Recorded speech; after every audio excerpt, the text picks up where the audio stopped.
being the different kid in middle and high school, as I said, I was homeschooled, but I did go to like youth group, and I took a couple classes outside the home, like art and speech. And so I had a couple of friends, like 3 of them. No, I'm just kidding. A few more. I had 4. But so I remember going through like middle school or high school, and kids picking on me, and you know, there was never any like hardcore bullying to the point of like kids physically punching me or putting me in a dumpster, you know, like the classic story that you see in the movies or whatever. But at the same time, anything where someone is treating you like badly, it hurts, you know?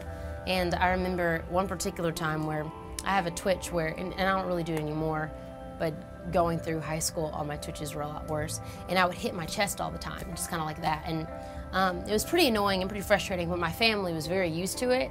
And so my mom would just either like, you know, make sure I was like wearing a hoodie or something, not thin clothes, so that if I did hit myself, it didn't hurt really bad. And so I was at a youth group one night, and this wasn't like my church's youth group. This was like this big thing with all like hundreds, probably even like 1,000 kids were at this big youth event.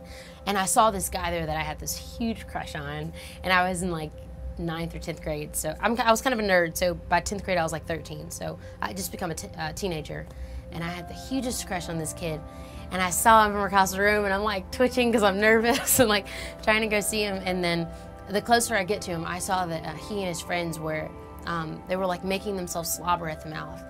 They were hitting their chests and mocking my twitches, and they were calling me a retard. The closer I got, and there was like retard, retard, and the closer I got to them, I thought they were like maybe excited to see me because, you know, I had a crush on them, so I was super excited. But I just remember as I got closer and as I realized what was going on, I just stopped in my tracks, and I was just like, this is just the worst. Moments like that, that's one of the most vivid memories, but that's happened a bit in my life, and it's just one of those moments where you realize how overwhelming that can be. And I wanted to just, I mean, in my flesh, I wanted to go over and talk to them and, you know, let them know what Tourette syndrome really is, and inform them that, you know, they shouldn't be picking on me, and that's not okay. But something that I've realized, and something we see on every t-shirt and every Twitter post, is that hurt people hurt people. And I had to start to realize why bullies do what they do and where it comes from. And the fact is that when they hurt me, it made me want to go and fuss at someone else. So that made me think, wow, maybe someone picked on him, and maybe that's the only way that he can think to let it out, is picking on me. Or maybe he just doesn't understand what Tourette syndrome is, and he thinks it's a lot more funny than it is serious. Or maybe he's just not a very nice person and he's choosing to be mean.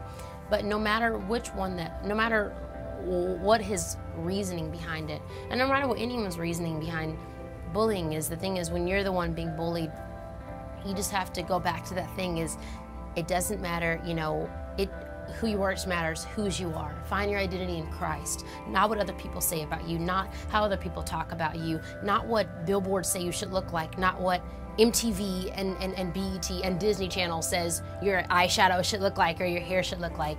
Like, find your identity in Jesus, and just know that you were made in His image. And it says in Psalms, you are beautifully and wonderfully made. Marvelous are His works. Like, I mean, marvelous are His works. Like, I'm not a very like naturey person. I'm not a big fan of like hiking and fishing and that kind of thing. I mean, I already have a tan, so I'm good. Like, it's not really my thing to be outside. I hate lizards, hate frogs, hate turtles. Sorry, God, I don't hate them. I just like, I'm not a big fan. But the thing is, I had to do this this thing when I was joining a ministry team, and we were sitting outside for hours, and we had to talk about God's creation. And I was just like, I admire God's creation, but I'm not an outdoorsy kind of person. But I love that I had to do that project. It challenged me to really look at the beauty of God's creation, to look at the trees and how perfect they are, and to look at the grass. And it sounds cheesy, but to look at the sky and how it's blue. And as you know, the Nicole C. Mullen song says, you know, the sun knows when to rise and when to go back down. To think about all those beautiful things, and then to think about the fact that the same God that did all of that created me, and created you, and created every little girl, every little boy, every bully, every meanie, every victim, every heartbroken person. He created us. You know, the same God that did all of that, he did this. And so when I think about that, I completely forget what bullies said. I completely forget what somebody said when they were picking on me because I was homeschooled and I was a nerd. Like, I find my worth in Jesus. And I'm not saying that it's easy, and I'm not saying that I'm perfect, because as I said, I'm 20, but there's moments still where I wake up and I'm just like, okay, where's my mascara? Like, let's get this makeup started. But then there's mornings where I'm just like, I'm not gonna wear makeup. I'm gonna wear a hoodie and some ugly sweatpants, and I'm gonna choose to be confident, because I don't ever want my worth to feel like it's in earthly things.